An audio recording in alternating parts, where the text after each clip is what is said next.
Bonjour à tous, bonjour pour cette nouvelle question du Pourquoi Padre. Aujourd'hui, nous avons cette question d'Armand. Comment reconnaître quand Dieu nous parle et Dieu nous parle-t-il toujours comme dans l'Ancien Testament? La réponse est simple, Armand. La réponse est oui. Dieu ne cesse de parler. Dieu ne cesse de nous parler. En fait, Dieu se fait connaître par sa parole et désire entrer en dialogue avec l'humanité et avec chacun de nous. Dieu est même désigné dans le prologue de l'évangile de Saint Jean comme le logos, comme la parole rationnelle, le verbe par lequel tout a été fait.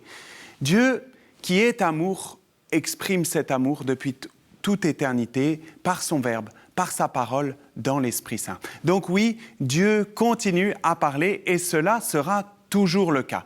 Dieu parle par sa parole, naturellement.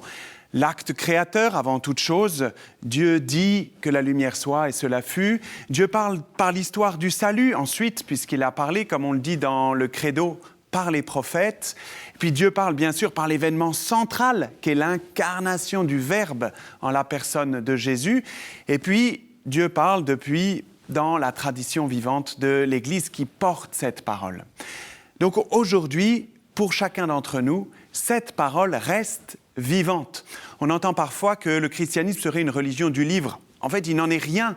Nous sommes habités par une parole que nous recevons sans cesse. Dieu nous parle aujourd'hui. Et puis Dieu parle bien sûr par son Esprit Saint.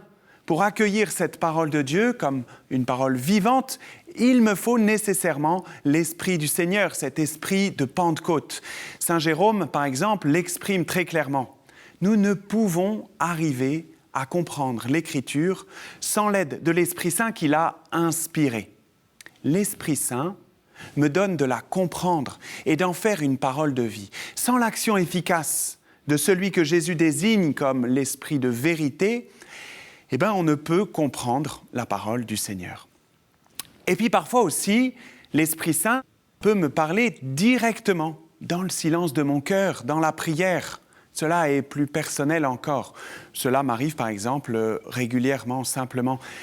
Une idée, une réponse, une intuition qui vient pendant la prière avec cette assurance intérieure qui se manifeste par la paix souvent, qu'elle vient de Dieu, ce qui est parfois confirmé par ailleurs. Et puis plus largement encore, Dieu parle au travers de notre histoire, des rencontres que nous pouvons faire. Et il s'agit alors de prendre le temps de relire ce qui nous est donné de vivre. C'est la nécessité d'une relecture dans la prière. Où et comment Dieu s'est-il manifesté à moi dans ma journée? Comment a-t-il fait résonner pour moi sa parole, son exhortation à le suivre, à être saint, à vivre la charité, à m'approcher de lui dans tel sacrement? Autrement dit, le premier commandement donné par Dieu à Moïse sur la montagne, Shema Israël, reste tout à fait d'actualité. Écoute, il s'agit d'essayer sans cesse d'être à l'écoute de ce Dieu qui nous parle aujourd'hui, à son Église, corps du Christ, mais aussi à chacun d'entre nous, dans le feu de son Esprit Saint.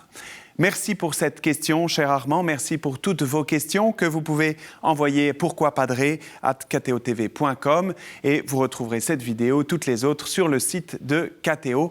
Soyez bénis et soyez saints.